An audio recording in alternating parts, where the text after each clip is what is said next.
ఈరోజు మన నామస్మరణ ఓం హనుమతే నమః, ఓం హనుమతే నమః, ఓం హనుమతే నమః. ఈరోజు ఆదివారం, ఉత్తర నక్షత్రం ఉంది. అంతేకాదు ఈరోజు త్రయోదశి. ఇలాంటి త్రయోదశి రావడం మనకు ఎంతో విశేషమైనది. ఈరోజు మహావీర జయంతి అంటారు.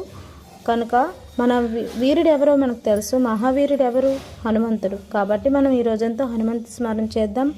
హనుమంతుని తలుచుకుంటే భూత పిశాచ శాకిని డాకిని భయపరుపారు నీ నామ జపం విని అని మనకు తెలుసు. స్వామి నామం వింటే ఎలాంటి భూత పిశాచులైనా రాక్షసులైనా ఇంత కాదు, నరదిష్టి కూడా పోతుంది. హనుమంతుని ఎక్కడ తలుచుకుంటే అక్కడ మనకి పిల్లలకి నరదిష్టి తగలదు, మన ఇంట్లో దిష్టి కూడా తగలదు. మనం గుమ్మడికాయలు అవి కట్టుకుని ఎలా చేస్తామో అలా ఈ రోజంతా ఇల్లంతా కూడా నామస్మరణ పిల్లల చేత మనం కూడా ఓం హనుమతే నమః అన్న, లేకపోతే ఓం శ్రీ హనుమతే నమః అన్న కూడా మనకెంతో మంచి